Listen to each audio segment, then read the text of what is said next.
लाडक्या बहिणींनो, तुमच्यासाठी अत्यंत आनंदाची बातमी आलेली आहे। त्याच्यासाठी तुम्ही हे व्हिडिओ शेवटपर्यंत नक्कीच बघा। तर बघा, आता लाडकी बहीण योजनेचा तुमचा जून महिन्याचा हप्ता मागील जुलै महिन्यामध्ये जमा झालेला असेल, तुमचा जून महिन्याचा हप्ता आलेला असेल तर तुमचा हा जुलै महिन्याचा हप्ता देखील तुम्हाला या ठिकाणी भेटणार आहे। संपूर्ण माहिती आपण या व्हिडिओमध्ये पाहणारच आहोत। त्याच्यासाठी तुम्ही हे व्हिडिओ न स्किप करता शेवटपर्यंत नक्कीच पहा। परंतु हा जुलै महिन्याचा हप्ता ऑगस्ट महिना सुरू झालेला आहे, तरी देखील त्याच्याबद्दलचा वाटपाचा GR देखील अजून आलेला नाही। आतापर्यंत आपण जर बघितलं तर त्या महिन्यामध्ये त्या महिन्याचा लाभ देण्यासाठीचा GR येत असतो, मात्र या वेळेस या ठिकाणी लेट झालेला आहे। तर ऑगस्ट महिन्यामध्ये आपण जर पाहिलं तर रक्षाबंधन आहे, या संदर्भात मग जूनचा हप्ता दिल्यानंतर आता जुलैचा हप्ता राहिलेला आणि चालू महिन्याचा ऑगस्ट महिन्याचा हप्ता या ठिकाणी रक्षाबंधनाचा गिफ्ट म्हणून लाडक्या बहिणींसाठी दिला जाऊ शकतो, तसा निर्णय घेतला जाऊ शकतो। मात्र अजून तशी घोषणा करण्यात आलेली नाही। मात्र तसा निर्णय झाल्यास लाडक्या बहिणींसाठी मोठा फायदा होऊ शकतो। तुम्हालाही वाटतं का 2 हप्ते रक्षाबंधनाच्या निमित्ताने गिफ्ट म्हणून सरकारने द्यावे? सर्व लाडक्या बहिणींनी कमेंट बॉक्स मध्ये नक्कीच सांगा। तर बघा, महत्वाचं आहे ते म्हणजे तुमचा जुलै महिन्याचा हप्ता भेटणं। त्यासोबत अजून एक महत्वाची माहिती आलेली आहे, ती म्हणजे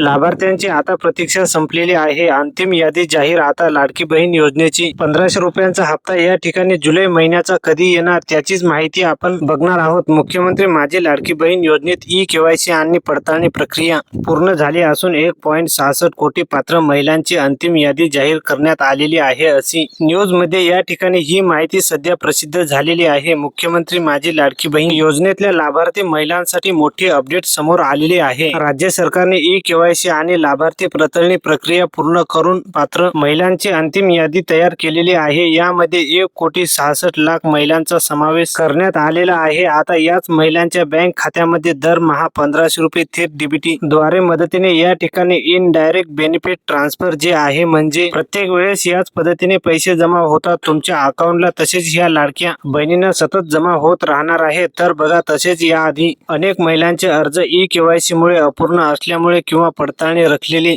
असल्यामुळे लाभ मिळू शकत नव्हता। मात्र बघा, एक अशी प्रक्रिया पुन्हा एकदा सुरू करावी अशी देखील लाडक्या बहिणींची मागणी आहे। भरपूर साऱ्या लाडक्या बहिणी कमेंट करत आहेत। यावरती स्वतः महिला आणि बाल विकास मंत्र्यांनी देखील माहिती दिलेली आहे की याबद्दलचा निर्णय आहे स्वतः मुख्यमंत्री आणि उपमुख्यमंत्री घेतील, असा त्यांनी म्हटलेलं आहे। त्याची मुदत वाढवायची की नाही त्याच्याबद्दलचा मात्र कुठलाही मुदत वाढवून देण्यात आलेली नाही। सध्या KYC तुमची बंद आहे, तर आता मात्र अंतिम डेटाबेस तयार झाल्याने पुढचे हप्ते खात्यात येण्याचा मार्ग लाडक्या बहिणींचा सध्या मोकळा झालेला आहे। महिला व बाल विकास विभागाने राज्यभर विशेष पडताळणी मोहीम राबवली होती। या प्रक्रियेमध्ये 66 लाख लाभार्थी योजनेतून वगळण्यात आल्याचं देखील म्हटलेलं आहे। यामध्ये KYC न पूर्ण केलेल्या महिला, अपात्र अर्जदार, चुकीची माहिती देऊन नोंदणी केलेले अर्ज तसेच निकषांमध्ये न बसणाऱ्या लाभार्थ्यांचा देखील समावेश आहे, असं देखील म्हटलं आहे।